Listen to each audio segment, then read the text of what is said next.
হরে কৃষ্ণ। প্রিয় ভক্তবৃন্দ, আপনারা দেখছেন পরলোক টিভি। শুদ্ধ ভক্তই হচ্ছেন যথার্থ পণ্ডিত, কারণ তিনি জানেন তার স্বরূপে তিনি কে, তিনি জানেন ভগবানকে এবং তিনি জানেন ভগবানের সঙ্গে জীবের সম্পর্ক কী রকম। তাই তিনি পূর্ণরূপে তত্ত্বজ্ঞানী এবং স্বভাবতই মুক্ত ব্রহ্মভূত। তাই সকলেরই তিনি চিন্ময় স্তরে দর্শন করতে পারেন। তিনি সমস্ত জীবের সুখ ও দুঃখ বুঝতে পারেন। তিনি পর দুঃখে দুঃখী, তাই তিনি সকলের প্রতি সহানুভূতিশীল। যে কথা প্রহ্লাদ মহারাজ বলেছেন, সোচে তত বিমুখ চেতস ইন্দ্রিয়ার্থ মায়া সুখায় ভবন্মুগ্ধ হত বিমূঢ়ান। মানুষ জড়জাগতিক দুঃখ দুর্দশা ভোগ করে, কারণ তারা ভগবানের প্রতি আসক্ত নয়। তাই শুদ্ধ ভক্তের সবচাইতে বড় চিন্তা হচ্ছে কিভাবে অজ্ঞানাচ্ছন্ন জনসাধারণকে কৃষ্ণ ভাবনামৃতের স্তরে উন্নীত করা যায়। এখানে প্রভুপাদের তাৎপর্য সমাপ্ত হল। তো আমরা এখন শ্রীমদ্ ভাগবতমের একটি গুরুত্বপূর্ণ বিষয় সম্পর্কে আলোচনা করছি। বিশেষ করে গত কয়েকদিন ধরে ভগবান নারায়ণ যে কথাগুলি বলছেন দুর্বাস মুনির প্রতি, যেন ভক্তের জন্য তিনি খুব ভাবপ্রবণ হয়ে উঠেছেন। তো ভাবপ্রবণ হয়ে তিনি বলছেন, অহং ভক্ত পরাধনৈ অস্বতন্ত্র বদ্যুজ সাধুবিগ্রস্ত হৃদয় ভক্তৈর ভক্তজন প্রিয়। তিনি বলছেন, হে ব্রাহ্মণ, দুর্বাসা মুনি বলছেন, হে দ্বিজ, হে ব্রাহ্মণ, সমস্ত বেদ পুরাণে বর্ণনা করা হচ্ছে আমি হচ্ছে স্বরাট, আমি স্বতন্ত্র। কিন্তু আমি আসলে আমি স্বতন্ত্র নই, আমি পরতন্ত্র। যদিও আমি সবাইকে নিয়ন্ত্রণ করি, তো আমার একজন নিয়ন্ত্রণকর্তা রয়েছে। যদি আমি সবাইকে বন্ধনে আবদ্ধ করে রেখেছি, আমাকে একজন তার প্রেমবন্ধনে আবদ্ধ করে রেখেছে। আমি হচ্ছি ভক্ত পরতন্ত্র, আমি স্বতন্ত্র নই। অহং ভক্ত পরাধীন, অধীন, অস্বতন্ত্র বোধ। এটি জেনে রাখো, আমি স্বতন্ত্র নই। সাধুবিগ্রস্ত হৃদয় ভক্তৈর ভক্তজন প্রিয়।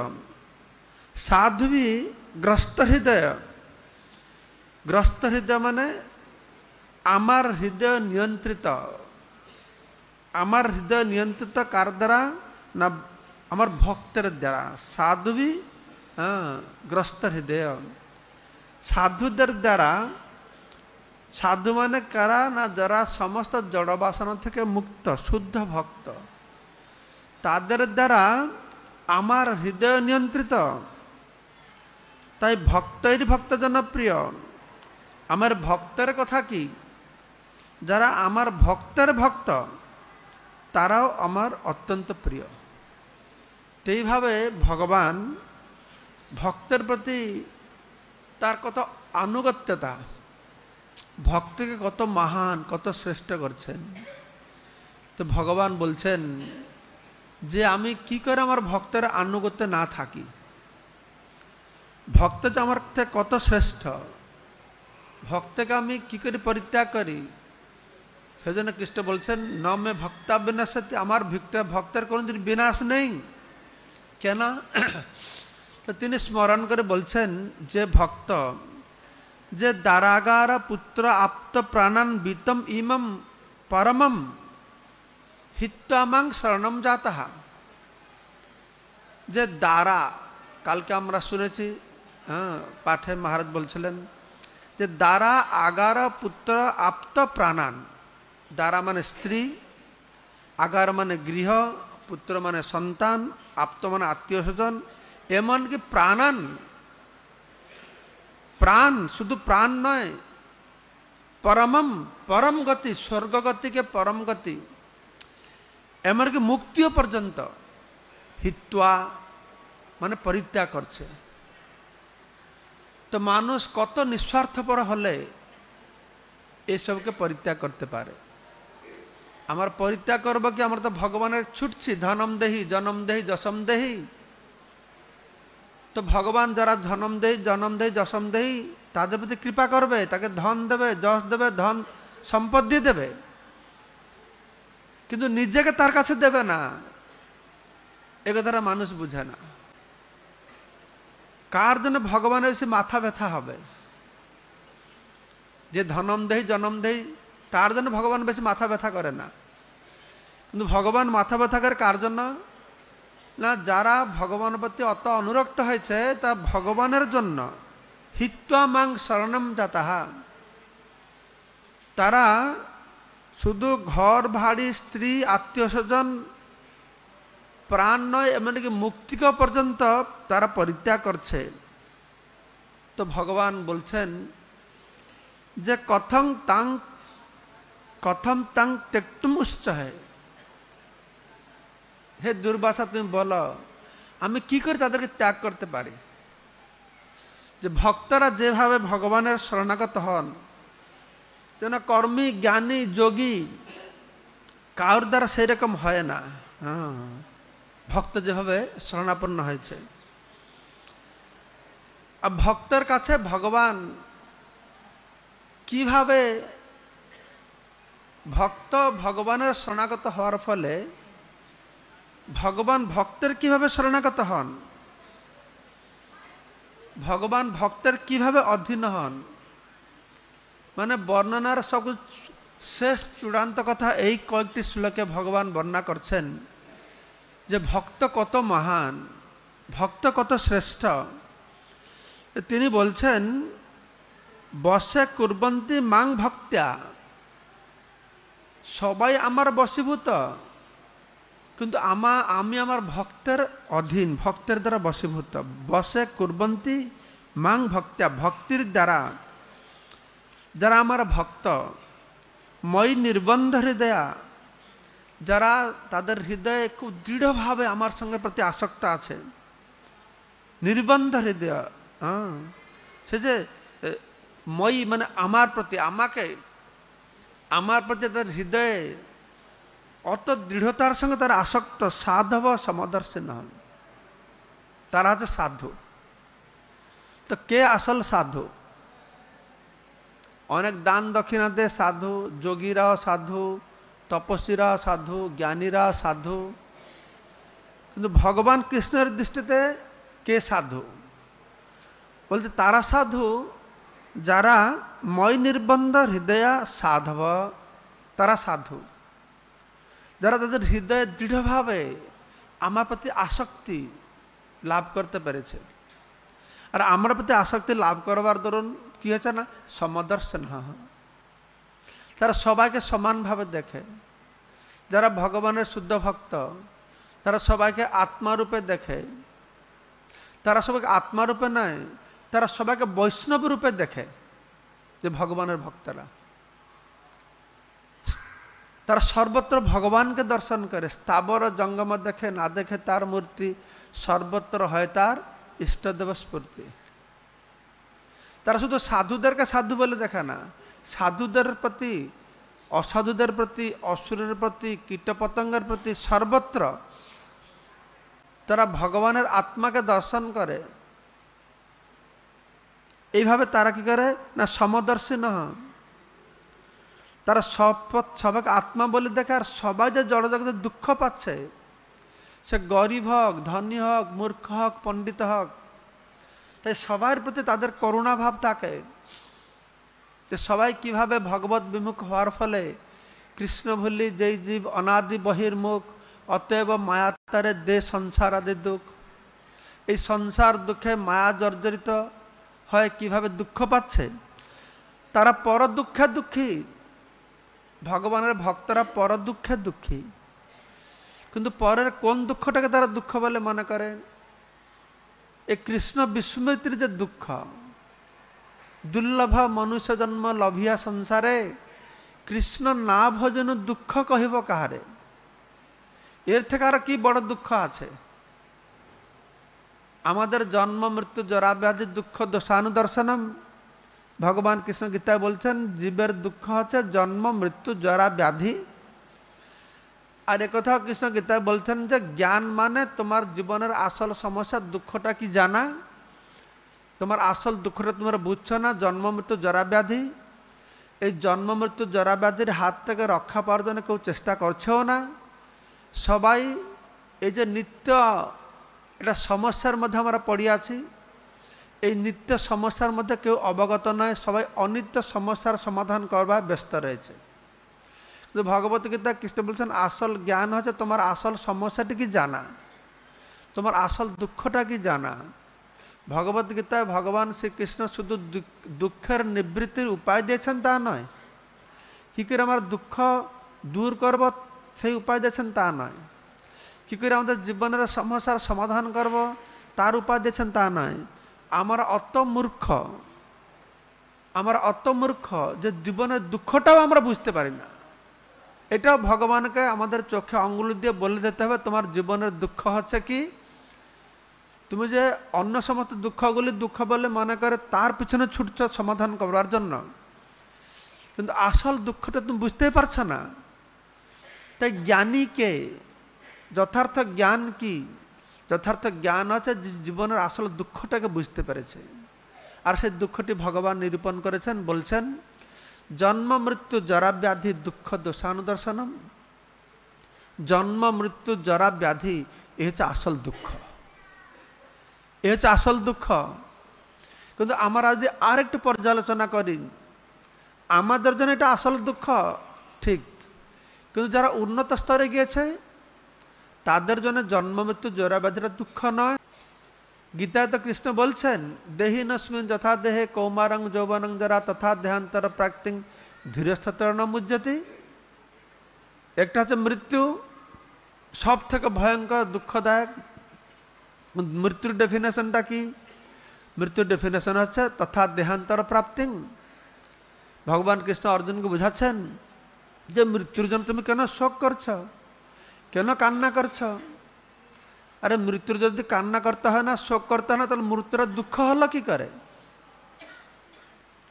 তো ভগবান বলছেন, অর্জুনকে বুঝাচ্ছেন দেহিনস্মিন যথা দেহ তথা দেহান্তর প্রাপ্তি। অর্জুন, প্রতিটি জীবের মৃত্যু তো প্রতি মুহূর্তে হচ্ছে, সবসময় আমাদের মৃত্যু হচ্ছে। আজকে আমার 1 বছর বয়স যখন ছিল তখন আমাকে দেখতে যেরকম লাগছিল এখন সেরকম লাগছে? 1 বছর বয়সের লোকের আমাকে আদর করতো, কোলে বসাতো, ভালোবাসতো, এখন কেউ দেখতে চাইবে না, বুড়ো হয়ে গেছে কি দেখবে? তো সে শরীর আর নেই, সে মন নেই, সে বুদ্ধি নেই, পরিবর্তন হচ্ছেই হচ্ছে। তথা দেহান্তর প্রাপ্তি। মৃত্যু মানে ভগবান কৃষ্ণ অর্জুনকে বলতে মৃত্যুটা আর কি, সারা জীবনেই তোমার মৃত্যু হচ্ছে। দেহ অন্তর দেহ প্রাপ্তি, এটা দেহ ছাড়া। হ্যাঁ, এই জন্য তুমি কেন দুঃখ করবে? এই যদি দুঃখ না হয় তাহলে এটা সমস্যা হলো কি করে? এইদিকে ভগবান বলছেন আসল দুঃখ হচ্ছে জন্ম মৃত্যু জরা ব্যাধি। তারপরে বলছেন হ্যাঁ, যারা পণ্ডিত লোক দেহনস্মিন তথা দেহে কৌমারং যৌবনং জরা তথা দেহান্তর প্রাপ্তি ধীরস্থত্র নাম মুজ্জতি। ধীর স্থিতপ্রজ্ঞ ব্যক্তি তারা মৃত্যুতে মোহিত হয় না, তারা এটা দুঃখ বলে মনে করে না, জন্ম মৃত্যু জরাবাধির দুঃখের দ্বারা প্রভাবিত হয় না। আমরা অজ্ঞানতার দরুন জন্ম মৃত্যু জরাবাধির দ্বারা প্রভাবিত হয়, বিচলিত হয়। তাদের যথার্থ জ্ঞানের উদয় হয়েছে বলে তারা জন্ম মৃত্যু জরাব্যাধি দ্বারা বিচলিত হয় না। তাদের দুঃখ জন্ম মৃত্যু জরাব্যাধি নয়, তাদের এর থেকে আরো বড় দুঃখ আছে। সে দুঃখটি কি না, দুর্লভ মনুষ্য জন্ম লভিয়া সংসারে কৃষ্ণ না ভজনু দুঃখ কহিব কাহারে। এই কৃষ্ণ সেবা থেকে উৎপন্ন যে আনন্দ, সে আনন্দতে বঞ্চিত হওয়ার দরুন যে দুঃখ, সে দুঃখটাকে তারা অনুভব করে। জন্ম মৃত্যু জরাব্যাধির দুঃখ দ্বারা তারা প্রভাবিত হয় না, তারা সেই স্তরকে অতিক্রম করেছে। তারা সেই স্তরকে অতিক্রম করে আরেকটা দুঃখের স্তরে উপনীত হয়েছে। তো তাদের দুঃখটি কি না, ভগবানের শ্রীকৃষ্ণের চরণকমলে তার প্রেমময় সেবায় নিযুক্ত হওয়ার দরুন যে আনন্দ পাওয়া যায়, সে আনন্দ থেকে আমরা বঞ্চিত। সে আনন্দ থেকে বঞ্চিত হওয়ার দরুন যে দুঃখ, সেই দুঃখ তারা পাচ্ছে। সেজন্য বলা হচ্ছে কৃষ্ণ না ভজন দুঃখ কহিব কাহারে। জয় শ্রী রাধা মাধব কি। তো তাদের দৃষ্টিতে সারা জগৎ দুঃখময়, দুঃখালয়ম অশাশ্বতম ভগবান কৃষ্ণ বলছেন। তাই তিনি পর দুঃখের দুঃখী, নিজের সুখ দুঃখের দ্বারা প্রভাবিত নন। কেননা তিনি ব্রহ্মভূত প্রসন্নাত্মা, ন শোচতি ন কাঙ্ক্ষতি, ব্রহ্মভূত স্তরে উত্তীর্ণ হয়েছেন। তিনি প্রসন্নাত্মা, তিনি দেহের সুখের জন্য চেষ্টা করে না, তারা মনের শান্তির জন্য চেষ্টা করে না, তারা আত্মার প্রসন্নতার স্তরে উপনীত হয়েছে। আমরা অজ্ঞানতার দরুন দেহের সুখটাকে আমার প্রয়োজন বলে মনে করি, মনের শান্তি আমার প্রয়োজন জন্য মনে করি, দেহের সুখ আর শান্তি পাওয়ার জন্য সমস্ত প্রচেষ্টা আমরা করি। কিন্তু যারা ব্রহ্মভূতে উপনীত হয়েছে তারা দেহ সুখ মনের শান্তি নয়, তারা আত্মার প্রসন্নতা, তার রাস্তা খুঁজছে। ব্রহ্মভূত প্রসন্নাত্মা ব্রহ্মভূত স্তরে উপনীত হয়েছে। কারা ব্রহ্মভূত স্তরে উপনীত হয়েছে? না যারা নিজের আসল ধর্মকে পালন করছে, সে আসল পরম ধর্মকে পালন করছে। সে আসল পরম ধর্মটি কি? না সবাই পুংসা পরধর্ম। প্রতিটি জীবের পরম ধর্ম আছে সবাই পুংসা পরধর্ম, যত ভক্তির অধক্ষজে। সমস্ত ভক্তি অধক্ষজ ইন্দ্রিয়াতীত ভগবানকে অর্পণ করা, সমস্ত ইন্দ্রিয় দিয়ে ভগবানের চরণকমলে তার অহেতুকি ভক্তিমূলক প্রেমময় সেবায় নিজেকে নিযুক্ত করা। অহেতুকি অপ্রতিহতা যত আত্মা সুপ্রসিদ্ধতি। এন প্রভুপাদ গীতা থেকে কোট করেছেন, ব্রহ্মভূত প্রসন্নাত্মা, ব্রহ্মভূত স্তরে গেলে সে প্রসন্নতা লাভ করবে। এবং প্রসন্ন মনস ভগবত ভক্তি জগত ভগবত তত্ত্ববিজ্ঞান মুক্ত সঙ্গ সে যায়তে ভাগবত বলা। প্রসন্ন মন, সে প্রসন্নতা লাভ করবে। সে কখন প্রসন্নতা লাভ করবে? না যখন তার পরম ধর্ম পালন করবে। তার পরম ধর্মটি কি? ধর্ম পালন করলে প্রসন্নতা আসবে না, পরম ধর্ম পালন করলে প্রসন্নতা আসবে। ধর্ম কর সুখে থাকবে, ধর্ম কর শান্তিতে থাকবে। সারা জগৎ ধর্ম করবার জন্য উৎসাহিত করে, ধর্ম কর। কিন্তু ভাগবত ধর্ম করতে উৎসাহিত করছে না। ধর্ম প্রজ্জিত কৈতব পরম নিমস্রণং শতাং, বরঞ্চ ভাগবতে ধর্মকে চিটিং বলে বলা হচ্ছে।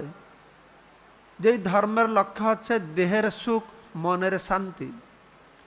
ভাগবতে আর একটা সুন্দর আবিষ্কার করা হয়েছে। বিষয়বস্তু কি? না সেটা হচ্ছে আত্মার প্রসন্নতা, আর তার উপায় দেওয়া হয়েছে।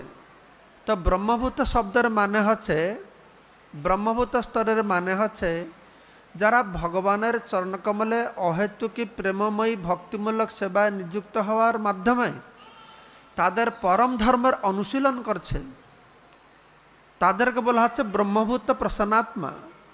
ব্রহ্মভূত প্রসন্নাত্মা তারা ন শোচতি ন কাঙ্ক্ষতি, ন শোচতি ন কাঙ্ক্ষতি।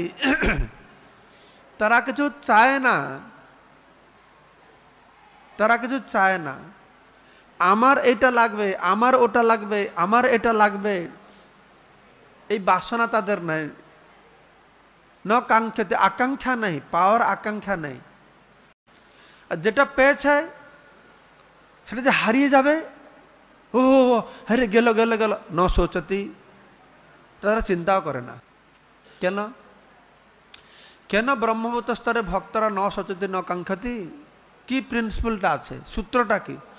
তো সূত্রটা হচ্ছে কি, তারা ভগবানকে জানে, এই বিশ্ব ব্রহ্মাণ্ড ভগবানের বলে জানে। আমরা ভগবানকে জানি না, আমরা নিজেকে আমি কি ভালোভাবে জানি না, যাই যতটুকু জানি আমি আমার করি।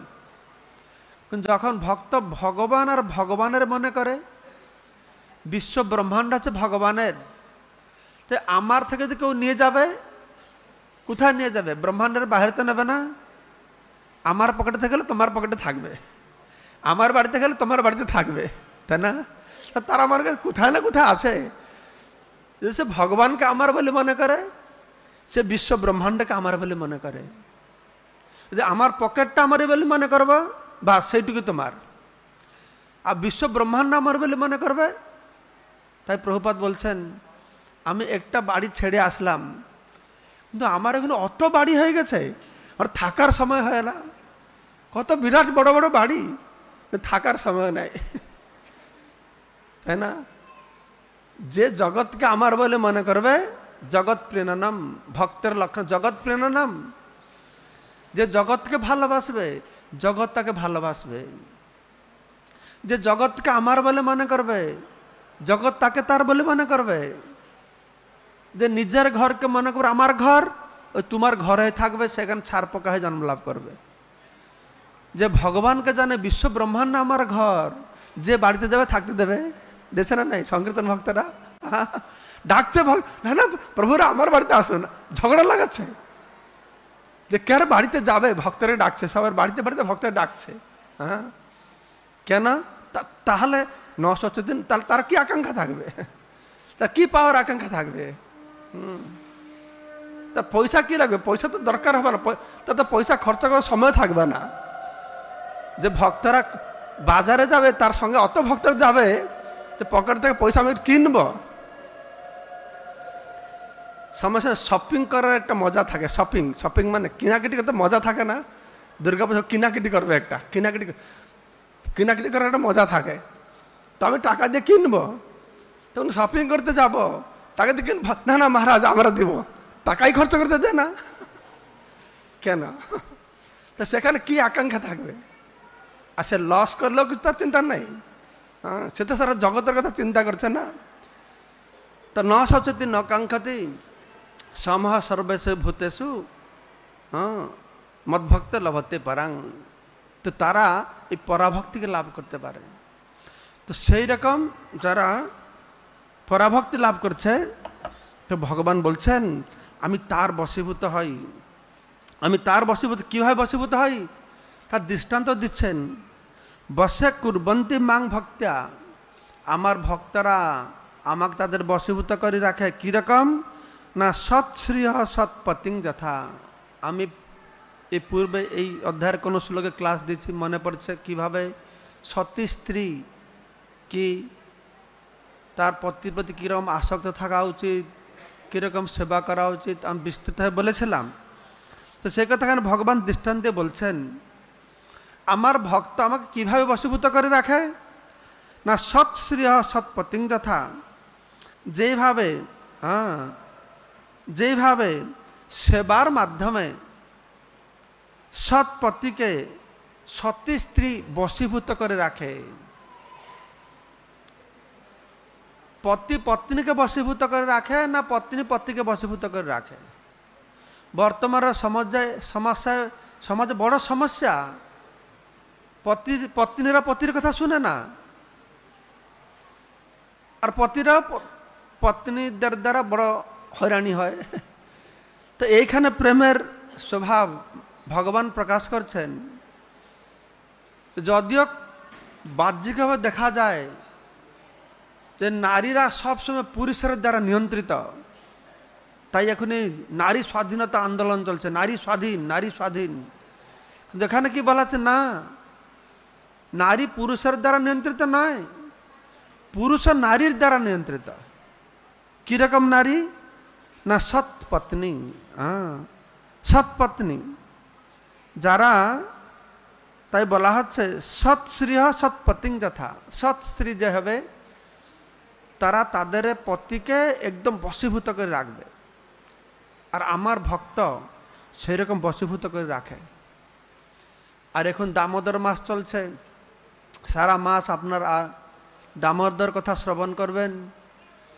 শুধু দামোদরাষ্টকটা রাত্রিরে গিয়ে ছেড়ে দিলে হবে না, তার অর্থটা বুঝতে চেষ্টা করবেন, দামোদর লীলার রহস্য বুঝতে চেষ্টা করবেন।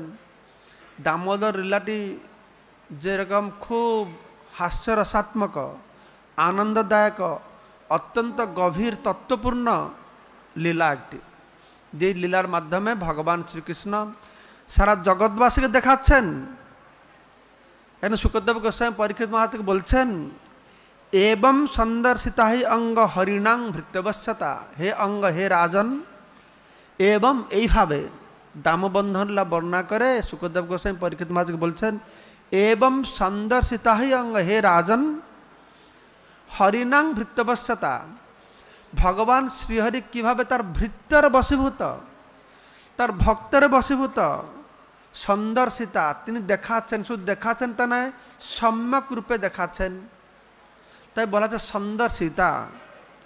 এবং এইভাবে, এবং সন্দর্শিতা হি অঙ্গ হরিণাং ভৃত্যবশ্যতা, কিভাবে ভৃত্যবশ্যতা না স্ববশেন অপি কৃষ্ণেন যস্য ইদম স ঈশ্বরম বসে, স্ববশেন সমস্ত জগৎ, সমস্ত ব্রহ্মাণ্ড, শুধু ব্রহ্মাণ্ড নয়, এমনকি সমস্ত ব্রহ্মাণ্ডের লোকপালগণ, স ঈশ্বরং তাদের নিয়ন্ত্রণকারী লোকপালগণ সহ, সেই শিব ব্রহ্মা ইন্দ্র প্রভৃতি মহান দেবতাগণ সহ এই নিখিল ব্রহ্মাণ্ড, বিশ্ব ব্রহ্মাণ্ড যার বশীভূত হয়েছে সেই স্বতন্ত্র ভগবান, স্ব ঈশ্বরেন আপি, সে নিজের দ্বারা নিয়ন্ত্রিত, তাকে নিয়ন্ত্রণ করবার আর কেউ নেই, তিনি যে স্বতন্ত্র, সেই স্বতন্ত্র ভগবান কৃষ্ণ কি করেছেন, এইভাবে তার ভক্তের বশ্যতা প্রদর্শন করেছেন। কিভাবে ভক্তের বশ্যতা প্রদর্শন করেছেন,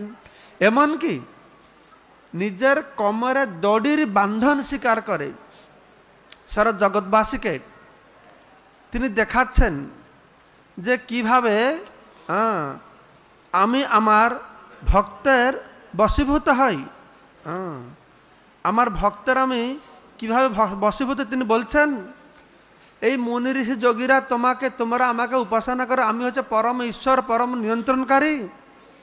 কিন্তু দেখ, ইতিদৃক লীলাভীর আনন্দ কুন্দে, ইতিদৃক এই সমস্ত লীলার মাধ্যমে ভগবান কি করছেন, স্বলীলাভি তার লীলাগুলি সমূহের মাধ্যমে তিনি স্বঘোষম নিমজ্জন্তম, তার যে ঘোষ পরিবার, গোয়াল পরিবার যে ভক্ত ব্রজবাসীদেরকে আনন্দ কুণ্ডের মধ্যে ডুবাচ্ছেন, নিমজ্জিত করছেন।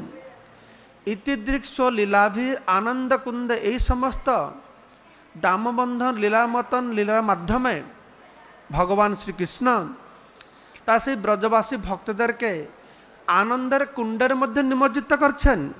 স্বঘোষম নিমজ্জন্তম, এই নিমজ্জন্তম মাধ্যমে কি করছেন, আখ্যাপয়ন্তম, জগৎবাসীদের কাছে ঘোষণা করে বলছেন, আখ্যাপন করছেন, ঘোষণা করছেন। কি ঘোষণা করছেন, বিশেষ করে তদীয় ঈশেতু জ্ঞেসু, বিশেষ করে যারা তাদেরকে ঈশ্বর বলে মনে করে, তারা বড় বলে মনে করে, তাদের গৌরব বুদ্ধি রয়েছে, তাদের প্রতি তারা বলছেন। তদীয় ঈশিত জ্ঞেসু, তাদেরকে জানাবার জন্য বলছেন, যারা তাদেরকে বড় ভগবান বলে মনে করে, নিয়ন্ত্রণকর্তা বলে মনে করে, তাদের উদ্দেশ্যে বলছেন, হে যোগী, হে মুনি ঋষি, হে বিজ্ঞগণ, শোনো আমার স্বরূপটি কি, আমি হচ্ছি ভক্তির জিতত্বম, ভক্তির দ্বারা আমাকে জয় করা যাবে। স্থানে স্থিতাং শ্রুতিগতাং তনুবাং মনভি প্রায়শই অজিত জিত তৈস্ত্রৈলোক্যম, অজিত জিত, আমি অজিত হলেও যারা যেই বর্ণে যেই আশ্রমে রয়েছে, স্ব বর্ণ আশ্রমে স্থিত থেকে শ্রুতিবাং মনভি, কায় মন বাক্য দিয়ে যারা আমার কথা শ্রবণ করবে, তারা আমার ভক্ত হবে, তারা আমাকে ভক্তির দ্বারা আমাকে জয় করতে পারবে।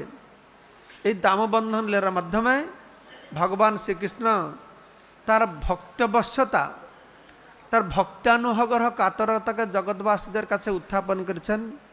তাই সেই ভগবানকে প্রণাম করে বলা হচ্ছে, পুনঃ প্রেম তস্তং শতাবৃত্তি বন্দে, আমি তোমাকে প্রেমের সহ বারংবার শতবার তোমার চরণকমলে আমার প্রণাম জানাচ্ছি। এই মা যশোদা কত ভাগ্যবতী যে ভগবান কৃষ্ণ তার বশীভূত হয়েছেন, তার কমরে তার দড়ি বন্ধন স্বীকার করেছেন। তো সুখদেব গোস্বামী বলছেন, এইরকম সৌভাগ্য তার কাউর হয় না, ন ইমম বিরিঞ্চ, ব্রহ্মার হয় না, ন ভব শিবেরও হয় না। আরে ব্রহ্মা শিবের কথা কি বলা হবে, ন শিরপি অঙ্গসংসরে, সেই ভগবান নারায়ণের বক্ষবিলাসিনী লক্ষ্মী দেবী, তার ওই সৌভাগ্য হয় না। প্রসাদম লেভিরে গোপী যত্তৎ প্রাপ বিমুক্তিদাত। এই গোপী মা যশোদা যে প্রসাদ, যে কৃপা লাভ করেছেন, ভগবান কৃষ্ণ যাকে তাকে মুক্তি দিল, এখানে বিমুক্তি, একটা বিশেষ মুক্তি দিয়েছেন। তো এইরকম মুক্ত করে দিয়েছেন যে ভগবানও তার অধীনে রয়ে গেছেন। তো এইভাবে ভগবানকে আর কেউ পায় না, কর্মীরা পায় না, জ্ঞানীরা পায় না, যোগীরা পায় না। নায়ং সুখাপ ভগবান দেহিনাং গোপিকাসুত। এই গোপিকাসুত কৃষ্ণকে, ভগবানকে নায়ং সুখাপ, এই সুখে অত সহজে কেউ পায় না। জ্ঞানীনাং চ আত্মভূতানাং, জ্ঞানীরা তো পায় না। ভগবান থেকে যারা সৃষ্টি হয়েছে, ব্রহ্মা, শিব, লক্ষ্মী দেবী, তারাও পায় না। যথা ভক্তির মতামহ, আমার ভক্তরা যেরকম আমাকে লাভ করতে পারে, আরও কেউ পায় না।